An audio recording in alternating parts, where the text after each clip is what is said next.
আপুনি যিকোনো এটা ফ্লেভাৰ লৈ আহক আৰু এই শ্বপখনত আপোনাক বনাই দিব আপুনি বিচাৰি থকা মতে পাৰফিউম ন দাদা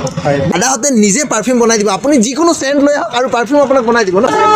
চেম টু চেম বনাই দিব পাৰিবা মোক এটা বনাই দেখুৱাচোন দাদা মোক লাগে ম'ম' ফ্লেভাৰ লাগে এটা ম'ম' ফ্লেভাৰ বনাই দিব পাৰিবানে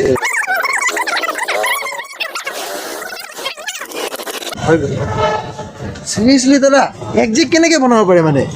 এটা আমাৰ ট্ৰেডিং দিয়া আছে আগতে আপোনালোকে ট্ৰেইনিং লৈ এনেকুৱা বটলত ভৰাই নিব পাৰিব ন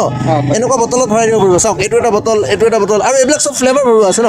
চব ফ্লেভাৰত আছে এইবিলাক বটলত কিমান কৰি মিনিমাম মিনিমাম 100 টকাৰ পৰা ষ্টাৰ্টিং মিনিমাম 100 টকাৰ পৰা এনেকুৱা বটলত ভৰাই নিব পাৰে ন এইবিলাক তাৰে ঢাকনিবিলাক ন মোৰ ভিডিঅ' চাই আহিলে কিবা এটা কমত ল'বানে আৰু ডিছকাউণ্ট হ'ব আৰু কি ফ্লেভাৰ আছে অলপ কৈ দিয়া না পালপালুড আছে কোল ৱাটাৰ আছে গচ্চি ফৰা আছে পুৰা ডিমাণ্ডত চলে ইণ্ডিয়াৰ ভিতৰত বডি চেনেল আছে কাষ্টমাৰে যদি নিজে ফ্লেভাৰ লৈ সেইটো ফ্লেভাৰত বনাই দিবা ন চেম টু চেম বনাই দিবা ন বনাই দি আছো আৰু ষ্টাৰ্টিং 100 rupees আমাৰ শ্বপটো আপোনাৰ এছ ৰোড লাখটকীয়া SS road লাখটকীয়া ন আৰু তোমাৰ কন্টাক্ট নাম্বাৰটো 9101920424 এইটো হৈ গ'ল 1 নম্বৰ মছজিদ আৰু 1 নম্বৰ মছজিদটো ফেঞ্চি বজাৰ ফালে আহিলে আপুনি এইখন পাই যাব লাখটকীয়া ডিজিটেল ইলেক্ট্ৰনিক্স আৰু ডিজিটেল ইলেক্ট্ৰনিক্সৰ লগতে আছে শ্বপখন এইখনেই হ'ল শ্বপখন